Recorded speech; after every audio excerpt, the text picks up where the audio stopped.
네, 안녕하세요. 오늘은 건축법의 용도 변경 부분을 보도록 하겠습니다. 여기는 이제 내용이 많고 또 외울 내용도 많고요.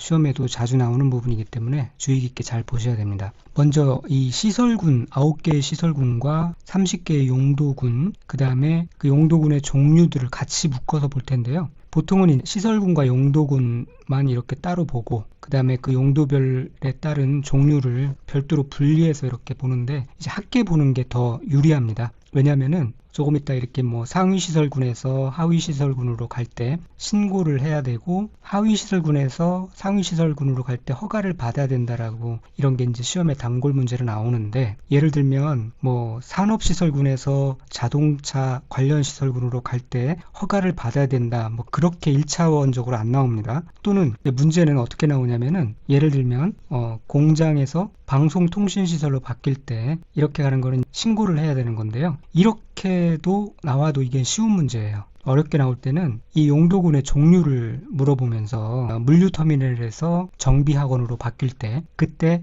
허가를 받아야 된다. 그게 맞는 내용인데요. 이런 식으로 나오는 거예요. 그렇다고 그러면 이 물류터미널이 창고시설에 속하고 정비학원이 자동차 관련 시설에 속해서 그래서 이게 상위 시설군으로 바뀌는 거구나. 그렇게 알아야 된다는 거죠. 그러니까 이 깊이가 한 단계, 두 단계까지 간다는 거예요. 그래서 이걸 같이 묶어서 살펴봐야만 그런 문제들에 대응을 할 수가 있습니다. 그래서 같이 묶어서 보는 게 편리하고요. 물론 이렇게 같이 묶으면 약간 또 헷갈리는 부분이 있어요. 어떤 부분인지는 조금 있다가 또 그런 부분은 짚어드리도록 하겠습니다. 자, 그러면 먼저 시설군부터 볼게요. 시설군은 9개가 있는데 이 어떤 것이 있는지 이 순서대로 암기하는 것이 중요합니다. 자산, 전문, 영업, 교육하는 사람, 소고기 한글은 줘야죠. 근주기, 자산, 전문, 영업, 교육, 근주기, 자산, 전문, 영업, 교육, 근주기, 기타. 그래서 각각 다시 보면은 자동차 관련 시설군, 산업 등의 시설군,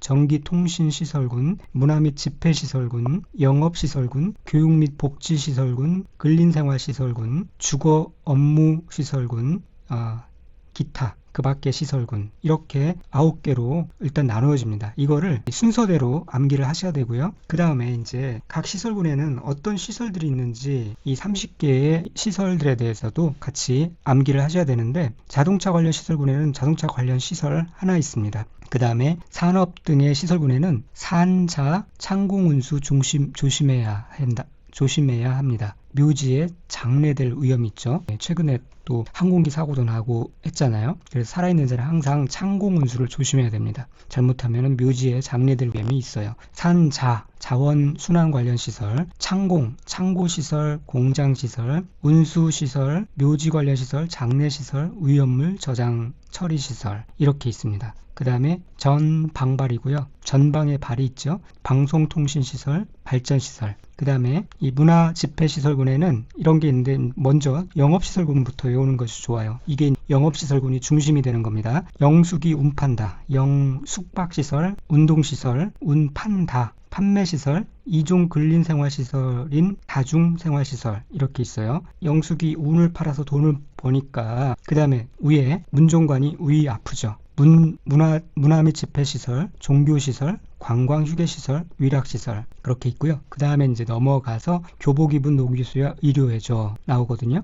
이걸 이렇게 세 개를 중심으로 해서 외우시는 게 좋습니다. 이거는 반드시 알고 계셔야 되는 거예요. 왜냐하면 요 세 개에서 요 문화 및 집회시설, 영업시설군, 그 다음에 교육 및 복지시설군에서 문제들이 가장 많이 나오는 편이거든요. 교육 및 복지시설은 노교수야 의료해줘, 교복 입은 노교수야 의료해줘, 그렇게 암기하시면 되고, 노유자시설, 교육연구시설, 수련시설, 야영장시설, 의료시설이 있어요. 그 다음에 근린생활시설은 제1종 근린생활시설과 제2종 근린생활시설이 있고요. 주거 및 업무시설군에는 주단공업 국교로 삼다. 이 주단이 실크죠. 실크공업을 국교로 삼는 그런 나라도 어딘가 있다고 들었어요.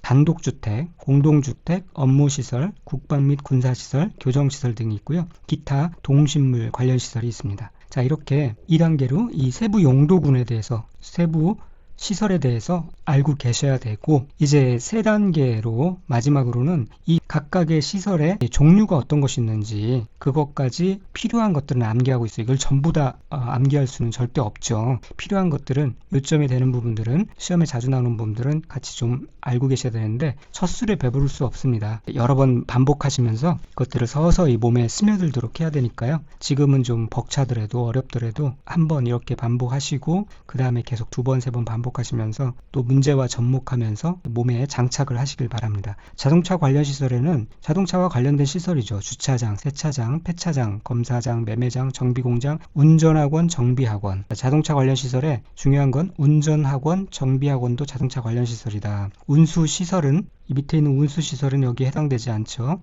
그러면 이제 운수시설로 가볼까요? 운수시설에는 자동차, 여객터미널, 철도시설, 공항시설, 항만시설들이 있어요. 자, 그 다음에 이제 산업 등의 시설군 중에 운수시설을 받고 자원순환 관련 시설 등을 볼게요. 하수 등 처리시설, 고물상, 폐기물 재활용 시설 등이 있고, 창고시설에 창고, 하역장, 물류터미널이 있어요. 공장은 물품의 제조, 가공 또는 수리에 계속적으로 이용되는 건축물을 말하고요. 운수시설은 살펴봤고, 묘지 관련 시설 이런 걸 말하겠죠. 장례시설, 장례식장, 동물 전용 장례식장 이런 게 있고요. 오염물 저장 처리시설, 주유소, 석유 판매소 이런 것들이 있고, 그 다음에 전기통신시설군에는 이제 방송통신시설과 발전시설이 있는데, 방송통신시설은 방송국, 정신전화국 이런 것들이 있고, 발전시설, 발전소 있고요. 문화 및 집회시설 에는 공연장, 집회장, 관람장 이런 것들이 있습니다. 그리고 동식물원이 문화 및 집회시설에 해당되고요. 동식물이 동물 및 식물 관련 시설이 아닌 것을 또 주의해야 되겠죠. 동물 및 식물 관련 시설은 이제 맨 뒤에 기타 관련 시설에 나옵니다.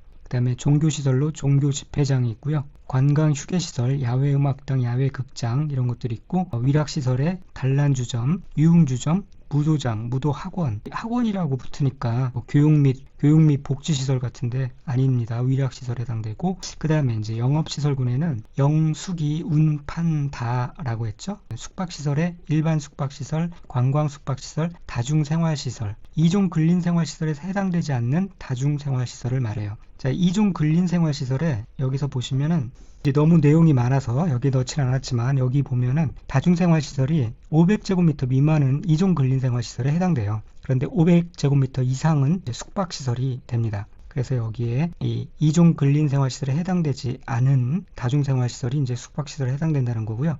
좀 건너뛰어서 이 밑에 보면은 이종 근린생활시설인 다중생활시설도 이 영업시설군에 속하죠. 원래는 이종 근린생활인 다중생활시설은 여기에 들어가야 돼요. 여기에. 그런데 이제 편의상 이렇게 같이 섞다 보니까 여기에 이제 들어와 있는 거죠. 자, 이종 근린생활시설인 다중생활시설은 아까 말씀드린 대로 바닥 면적 합계가 500제곱미터 미만인 고시원업의 시설, 고시원이나 쉐어하우스 이런 거 같은 거를 이종 근린생활시설인 다중생활시설이라고 얘기를 합니다. 그래서 여기에 그 이유가 나왔죠. 바닥 면적 합계 500제곱미터 미만인 다중생활시설은 이종 근린생활시설에 속해요. 그러나 단순한 주거공간이라기보다도 영리 목적으로 운영되는 시설이므로 시설군의 분류는 영업시설군으로 분류해서 관리를 하게 됩니다. 그 다음엔 운동시설에 테니스장, 에어로빅장, 볼링장 이런 게 있고요. 바닥 면적 합계 500제곱미터 이상을 말합니다. 500제곱미터 미만은 이종 근린생활시설에 속하죠. 판매시설, 도매시장, 소매시장, 슈퍼마켓 이런 것들을 판매시설이라고 말하고요. 물론 이것도 이제 슈퍼마켓 같은 경우도 1000제곱미터 이상인 것을 말합니다. 자, 그 정도 알아두시고, 그 다음에 이제 교육 및 복지시설에 가보면은 교, 수, 야, 의료해줘. 그래서 노유자 시설이 있는데, 노유자 시설은 아동 관련 시설, 어린이집, 아동복지시설, 노인복지시설 등에 해당되고요. 교육연구시설에는 학교, 그러니까 유치원, 초중고, 대학, 학원, 연구소, 도서관 등에 해당되고, 수련시설은 청소년 수련관, 유스 호스텔 등이 포함됩니다. 야영장 시설로는 바닥 면적 합계가 300m 미만인 이런 야영장 시설이 해당되고요. 의료 시설로는 병원, 격리병원 이런 데가 있습니다. 병원에는 종합병원, 병원, 치과병원, 한방병원 이런 것들이 있죠. 그 다음에 근린생활시설군에는 이제 1종 근린생활시설과 2종 근린생활시설이 있는데요. 1종 근린생활시설은 주택지구가 이렇게 있으면은 주택지구와 가까운 곳에 좀 더 가까운 곳에 있는 것을 말하고, 2종 근린생활시설은 조금 더 멀리 있는 것을 말해요. 그러니까 가까이 있을수록 면적이 좀 더 작겠죠. 주택에서 가까운 곳일수록 작은 면적만 허락합니다. 그러나 좀 더 멀리 떨어질수록 좀 더 큰 면적을 허락하는 그런 개념으로 이해하시면 되겠고요. 그래서 일종 근린생활시설은 생활 밀착형 시설이라고 보시면 돼요. 일종이가 이제 주말에 뭘 하는지 일종이라는 사람이 보도록 하죠. 이발하고 목욕해요. 이용원, 미용원, 목욕장, 그 다음에 세탁도 해야 되고요. 의원 가서 치료해요. 의원, 치과의원, 한의원, 심술원, 적골원, 조산원, 안마원, 산후조리원 등 이런 것, 주민 등의 진료 치료를 위한 시설을 말하고요. 그 다음에 마을회관, 지역 아동센터 같은 데 둘러봐야 되겠죠. 마을회관, 마을 공동작업소 이런 거, 공중화장실, 지역아동센터, 양수장 등 주민이 공동으로 이용하는 시설을 말합니다. 그 다음에 은행 ATM 가서 30만 원을 뽑아요. 그래서 공인중개사 사무소 가서 지난번에 집 소개비 10만원 못 준 거 10만원 줘요. 자, 바닥면적 합계 30제곱미터 미만인 금융업소 ATM 가가지고 30만원 뽑아요. 그 다음에 부동산 중개사무소, 이것도 30제곱미터 미만일 때 이제 부동산 중개사무소고요. 부동산 중개사무소 볼까요? 30제곱미터 미만일 때는 일종 근린생활시설이에요. 그리고 30제곱 이상부터 500제곱미터 미만일 때는 2종 근린에 속하고요. 자, 바닥면적 500제곱미터 미만인 금융업소, 사무소, 부동산 중개사무소가 출판사 이런 것들이 이제 2종 근린생활시설 속하고, 500제곱미터 이상일 때 이제 뭐 부동산 중개 법인 그런 형태의 좀 대형 중개사무소는 업무시설에 속합니다. 자, 그 다음에 편의점 들러서 300원 주고 커피 사 먹죠? 그리고 동물병원 가서 강아지를 치료해요. 휴게음식점, 제과점 이런 데 가서, 말하자면 이제 편의점 같은데요. 그런 데 가서 300원 주고 커피 사 먹어요. 그 다음에 동물병원, 동물미용실 또 갑니다. 그 다음에 500원 주고 탁구 쳐요. 500제곱 미만인 탁구장, 체육도장. 그 다음에 다시 1000원 주고 식품점 가서 새우깡 사 먹어요. 식품, 잡화, 의류, 완구, 서적 이런 것 등 일용품을 판매하는 소매점이 일종 근린에 속하고요.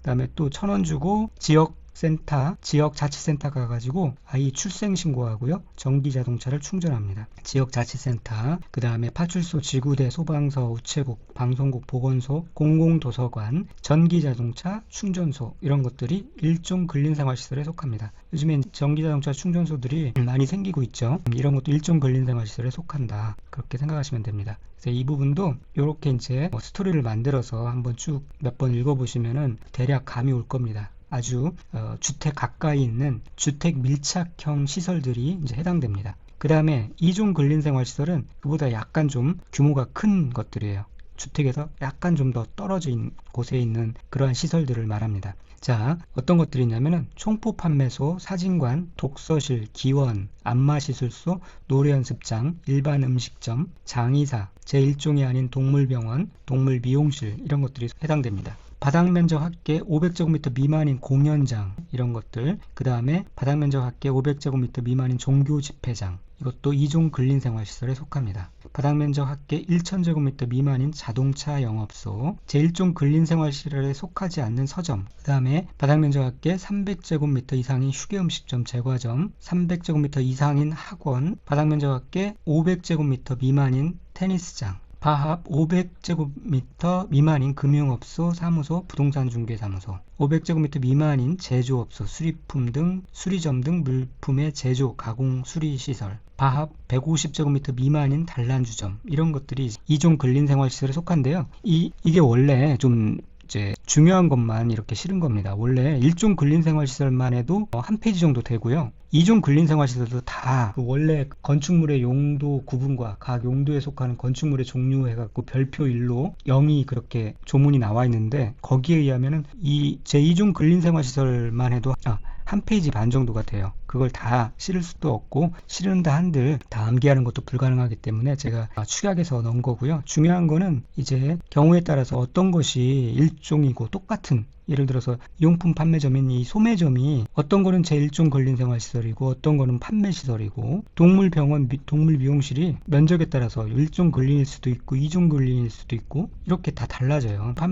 일용품 판매 소매점은 1000제곱미터 미만일 때는 일종 근린생활시설이에요. 근데 1000제곱미터 이상일 때는 판매시설로 들어갑니다. 동물병원 동물미용실은 300제곱미터 미만일 때는 제1종 근린인데 그 이상인 게 300제곱미터 이상일 때는 2종 근린이고요. 그 중에서도 동물 전용 장례식장은 장례시설에 속하고 뭐 이런 식으로 안마원은 1종 근린인데 면적 관계없이요. 안마 시술소는 2종 근린에 속하고 이러한 것들을 이제 구분하셔야 되는데 지금은 그냥 듣기만 하시고 나중에 여유가 되면 조금씩 감을 익히면서 암기를 하시면 되겠습니다. 도서관도 공공도서관은 제1종 근린 생활시설이고요. 독서실은 제2종이에요. 공공도서관이 오히려 더 주택에 가까이 위치할 수 있도록 그렇게 하고 있죠. 독서실은 제2종 근린, 도서관은 교육연구시설이고요. 휴게음식점, 제과점, 커피숍 300제곱미터 미만일 때는 제1종 근린이고 이상일 때는 제2종 근린이다. 일반 음식점은 항상 제2종 근린이다. 종교집회장이 500제곱미터 미만일 때는 제2종 근린생활시설에 속하나 500제곱미터 이상일 때는 종교시설에 해당된다. 다중생활시설 500제곱미터 미만일 때는 제2종 근린이나 500제곱미터 이상일 때는 숙박시설에 해당되고요. 학원도 500제곱미터 미만일 때는 제2종 근린생활에 속해요. 그 이상이면 교육연구시설에 속한다. 자동차 학원, 정비학원 이런 것들은 자동차 관련 시설이고요. 무도학원은 위락시설에 속합니다. 부동산 중개사무소 아까 말씀드렸죠. 자, 이런 식으로 달라집니다. 나중에 좀 반복해서 한 번씩 보시고요. 그 다음에 이제 주거 업무 시설에는 주단공업 국교로 삼다. 단독주택, 공동주택, 업무시설, 국방, 군사시설, 교정시설이 있다고 그랬죠. 단독주택에는 이렇게 암기하면 됩니다. 단, 독, 중, 관. 단독으로 있는 중, 가관이다. 자, 그래서 단독주택, 다중주택, 다가구주택, 공간 그렇게 있고요. 공동주택에는 동아 연세대 기숙사, 동아 연세대 기숙사, 공동주택, 아파트, 연립주택, 다세대주택, 기숙사 이렇게 있고요. 자, 이 단독주택과 공동주택은 나중에 이제 주택법 들어갈 때 이 단독주택과 공동주택은 밑에서 이제 자세히 나오니까 그때 알아보도록 하고요. 업무시설은 공공업무시설과 일반 업무시설이 있어요. 그래서 업무시설에 오피스텔도 업무시설에 속하고 국방 군사시설에 군사시설이 있고 교정시설에 교도소 소년원이 있고 동물 및 식물 관련 시설에 이런 것들이 있는데 동식물원은 제외되죠. 아까 동식물원은 문화 및 집회시설이라고 말씀을 드렸습니다. 그 다음에 그러면은 여기 이제 단독주택과 그 다음에 공동주택을 자세히 좀 알아볼게요. 단독주택은 단독, 중, 가, 관이다. 그렇게 암기하시면 되는데 단독주택이 있고 말 그대로 단독으로 있는 단독주택이에요. 다중주택은 학생 또는 직장인 등 여러 사람이 장기간 거주할 수 있는 구조로 된 것을 말하고 독립된 주거 형태를 갖추지 아니해야 돼요. 그래서 각 실별로 욕실은 설치할 수 있지만 취사시설은 설치하지 아니한 것을 말해요. 그러니까 고시원 같은 데 보면은 그 면적은 좁더라도 욕실이나 화장실은 안에 있어요. 그런데 취사시설은 없죠. 만약에 취사시설이 있다 그러면 그건 사실은 불법인데 요즘에 보면은 간단한 취사도 할 수 있도록 싱크대 같은 것들을 마련하는 것도 많죠. 원래는 불법입니다. 그거는 다중주택이 아닌 거예요. 그리고 일개동의 주택으로 쓰이는 바닥면적의 합계가 660제곱미터 이하이고 주택으로 쓰는 층수가 3계층 이하여야 돼요. 그때 이 3계층일 때는 지하층은 제외하고요. 그래서 밑에서 다시 한번 정리해서 보시도록 할게요. 다가구 주택은 주택으로 쓰는 층수가 3계층 이하여야 돼요. 역시 그 다음에 그런데 1층 전부 또는 일부를 필로티 구조가 어떤 건지 알죠? 1층에 이렇게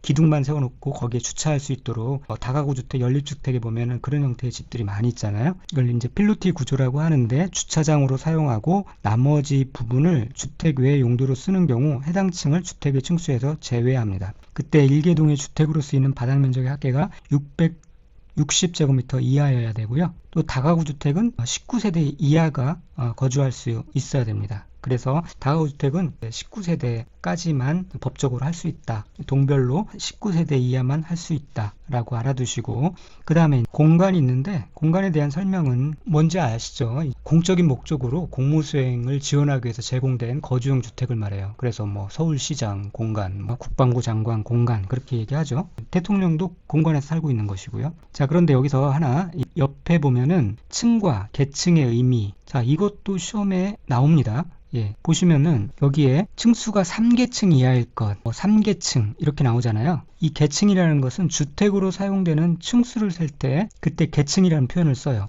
그 다음에 층이라는 것은 그냥 그 지하층을 제외하고 지상층만을 셀 때 또는 건축물의 높이를 층수로 환산할 때 사용돼요. 우리가 보통 뭐 30층이다 그러면은 무슨 개념이냐면 그 눈에 보이는 층수가 30층일 때 그것을 30층이라고 하는 거죠. 근데 여기서 이 계층이라는 것은 주택으로 사용되는 층수만 합한 거예요. 그러니까 예를 들면 여기서 밑에 보시면 아실 거예요. 지상에 10층 있고 지하 2층으로 되어 있는 구성 이런 건축물이 있다고 칠 때 지하 2층과 지상 1, 2층은 상가로 사용되고 있어요. 자, 그러면은 이 건축물을 우리가 부를 때 10층이라고 부르죠. 왜냐하면 표면에 나와 있는 것이 10층이니까요. 그런데 여기서 우리가 주택으로 사용되는 것은 8계층이다. 그렇게 얘기할 수 있는 거예요. 이럴 때 이제 계층이라고 그런 표현이 들어가는 겁니다. 그러니까 여기서 만약에 3계층이 아니라 주택으로 쓰는 층수가 3층 이하일 것 이렇게 해버리면 틀린 말이 되겠죠. 주택으로 쓰는 층수가 3층 이하일 것 그러면 틀린 겁니다. 3계층이라는 표현을 써야 돼요. 자, 그것까지 참고로 알아두시고 그 다음에 공동주택에 대해서 알아볼게요.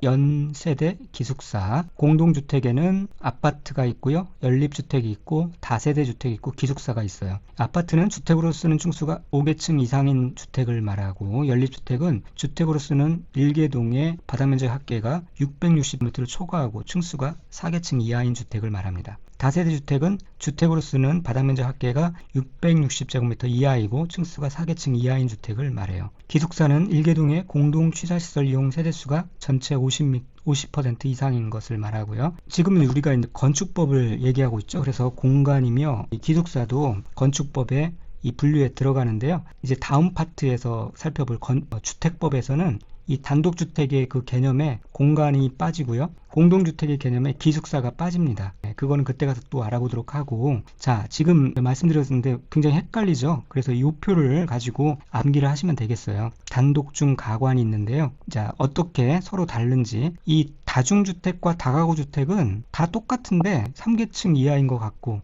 660제곱미터 이하인 것 같죠. 그런데 뭐가 틀리냐면 두 가지 점이 틀린데, 다중주택은 취사가 안 돼요. 고시원에 취사하면 안 된다고 그랬어요. 그런데 다가구 주택은 정식으로 한 세대에 살고 있는 곳이니까 취사가 가능해야 되죠. 취사가 가능해요. 그리고 한 동은 19세대 이하로 되어 있어요. 자, 이 두 개가 틀린 겁니다. 그래서 다가구 369, 다가구 369 그렇게 암기를 해두시면 될 것 같고요. 취사 가능하고요. 그 다음에 이제 공동주택에서는 이 연립주택과 다세주택이 4계층 이하가 똑같아요. 그런데 면적만 틀립니다. 연립주택은 660제곱미터 초과해요. 그리고 다세대주택은 660제곱미터 이하입니다. 그러니까 다세주택은 만약에 그러니까 660제곱미터이며 4계층 이하일 때는 다세주택이에요.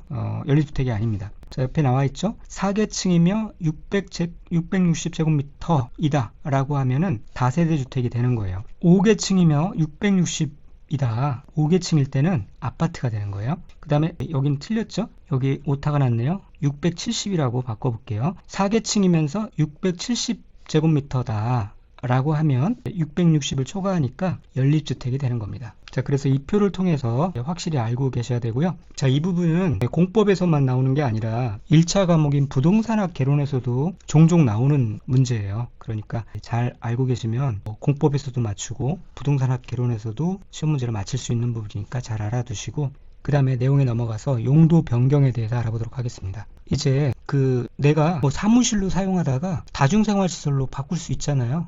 사무실이 임대가 잘 안 되고, 그런데 이제 사무실이 임대가 잘 안 되고 그럴 때는 고시원으로 그거를 바꿔가지고 구조를 바꿔가지고 인테리어를 다시 해서 그렇게 임대를 놓을 수도 있고 하잖아요. 이제 그런 거를 용도를 변경한다고 그래요. 그런데 용도를 변경해서 내 맘대로 그렇게 쓸 수 있는 것이 아니라 경우에 따라서는 허가를 받아야 되기도 하고 때에 따라서는 신고만 해도 되고, 그런 두 가지 경우가 있다라는 거예요. 자, 어떤 경우인지 살펴보도록 하겠습니다. 사용 승인을 받은 건축물의 용도를 변경하려는 자는 이런 어떤 구분에 따라서 특별자치시장, 특별자치도지사, 시장, 군수, 구청장의 허가를 받거나 신고를 해야 돼요. 특별시장, 광역시장은 아니고요. 특별자치시장, 특별자치도지사, 시장, 군수, 구청장의 허가를 받거나 신고를 해야 됩니다. 특별시장과 광역시장은 용도 변경 허가권자가 아니에요. 자, 그러면은 허가 대상은 어떤 것이냐? 각 시설군에 속하는 건축물의 용도를 상위군에 해당하는 용도로 변경하는 경우. 자, 신고 대상은 각 시설군에 속하는 건축물의 용도를 하위군에 해당하는 용도로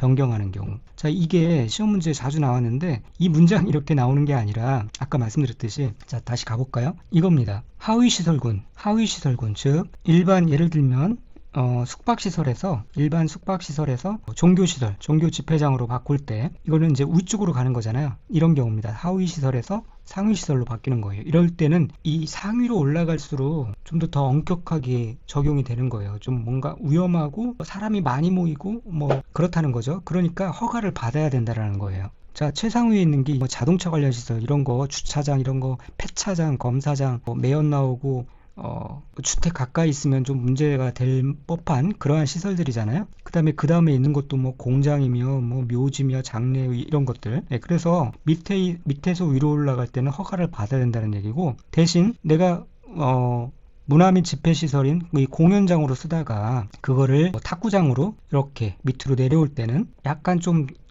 덜 위험하거나 규모가 작아지고 뭐 그런 개념이기 때문에 이런 경우는 그냥 신고만 해라 라는 겁니다. 신고를 해야 된다는 거예요. 그래서 아까 말씀드린 대로 뭐 영업시설군에서 이 문화집회시설군으로 바꿀 때 허가를 받아야 된다, 그렇게 나오는 게 아니라 판매시설에서 종교시설로 바꿀 때 허가를 받아야 된다. 더 나아가서는 내가 슈퍼마켓을 하고 있다가 종교집회장으로 바꿀 때, 그럴 때 허가를 받아야 된다. 그래서 여기까지 알고 계셔야 된다는 거죠. 이 세 번째 단계까지요. 그렇게 나오는 겁니다. 자, 그런데 이런 경우뿐만 아니라 어떤 경우는 수평으로 움직이는 것도 있겠죠. 뭐냐면은 같은 시설군 안에서 용도를 변경하는 경우가 있을 수 있을 거예요. 자, 어떤 경우냐면은, 자, 이런 경우죠. 산업 등의 시설군에 이 산자는 창공운수, 묘지 장례 위험이 있다. 그렇게 있는데, 예를 들어 공장을 하다가 창고시설로 바꿀 때는 이제 원래 위쪽으로 올라가니까 허가를 받아야 되는데 같은 시설군에 있기 때문에 이런 경우는 이 허가나 신고가 아니라 기재 내용 변경 신청만 하면 된다. 건축물 대장 기재 내용 변경을 신청하면 됩니다. 그래서 같은 시설군 안에서 용도를 변경할 때는 건축물 대장의 기재 내용 변경을 신청해야 된다. 그런데 예외적으로 이 아래 같은 경우에는 이 건축물 대장 기재 내용 변경 신청 그조차 필요 없어요. 그냥 하면 된다는 거예요. 자, 어떤 것들이 있냐? 같은 용도에 속하는 건축물 상호 간의 용도 변경. 자, 이 별표 1이라는 게 뭐냐면은 아까 제가 말씀드린 여기부터 여기까지의 내용이 쭉 이렇게 나와 있는 내용이 별표 1이라고 하고요. 잠깐 이제 화면에 보여드리도록 할게요. 이렇게 쭉 나와 있습니다. 굉장히 많은 내용이 있죠. 이 별표 1에 속하는 건축물 상호 간의 용도 변경은 건축물 대장 기재 내용 변경 신청을 할 필요가 없습니다. 예를 들면 다중주택에서 다가구 주택으로 변경하는 거죠. 다중주택에서 다가구 주택으로 변경하는 경우 그냥 하면 된다는 거예요. 그리고 제1종 근린생활시설과 제2종 근린생활시설 상호 간의 용도 변경. 이거는 같은 용도에 속하는 거는 아니죠. 엄연히 다르지만 워낙 상호 이렇게 바뀌는 경우가 많아요. 너무 많기 때문에 이거 하나하나 다 신고하고 혹은 허가받고 기재 내용 변경 신청하고 하기가 힘드니까 어떤 용도 변경 절차 없이 가능하다는 겁니다. 용도 변경 절차를 따르지 않아도 된다는 거예요. 자, 그 내용이고요. 시험에 자주 나오는 부분이니까 잘 이해하시고 알아두시기 바랍니다. 그리고 이렇게 허가나 신고 대상인 경우로서 용도 변경하려는 부분의 바닥면적의 합계가 100제곱미터 이상인 경우 이때는 사용 승인을 받아야 돼요. 이 사용 승인 규정을 준용한다는 말이 사용 승인을 받아야 된다는 얘기예요. 바닥면적 합계가 100제곱미터 이상인 경우 용도가 바뀌면은 다시 한번 검사를 하겠다는 거죠. 그러나 500제곱미터 미만인 경우로서 이 대수선에 해당되는 공사를 수반하지 아니하는 경우에는 사용 승인을 받을 필요가 없습니다. 그 다음에 허가 대상인 경우로서 용도 변경하려는 부분의 바닥면적의 합계가 500제곱미터 이상인 용도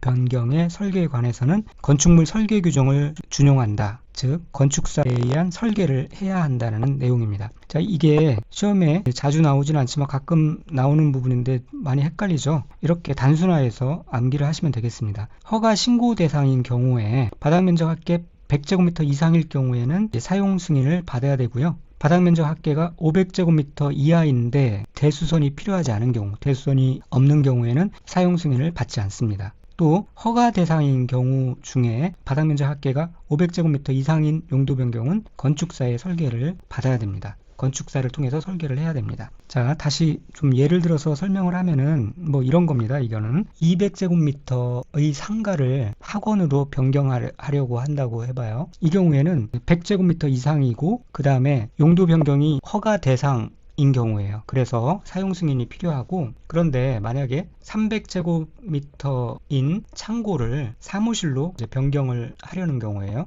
그런데 대수선 공사가 없다. 이런 경우에는 이제 사용 승인이 필요 없다. 그렇게 알아두시면 되겠습니다. 자, 그 다음에 복수용도 인정에 관한 내용인데요. 이 복수용도라는 거는 예를 들어서 상업용과 주거용이 같이 섞여 있을 수 있죠. 1층에는 음식점을 두고요. 2층, 3층에는 다가구 주택 이런 형식으로 쓸 수도 있고, 교육용 플러스 사무용, 1층은 학원, 2층은 사무소, 이런 식으로 복수용도로 건축물을 지을 수 있잖아요. 이렇게 건축주는 건축물의 용도를 복수로 하여 건축허가 및 건축신고, 그리고 용도 변경 허가 신고 또는 건축물 대장 기재 내용의 변경을 신청할 수 있습니다. 자, 이 복수 용도는 무조건 다 있다, 무조건 있다라고 답을 찾으시면 되고요. 이 내용을 하나하나 다 이해하려면 좀 이해하기 힘든 부분도 있으니까 이 부분은 시험에 자주 나오는 부분이 아니니까 그렇게 넘어가시면 되겠습니다. 지방건축위원회 심의를 거쳐 다른 시설군의 용도간 복수 용도를 허용할 수 있습니다.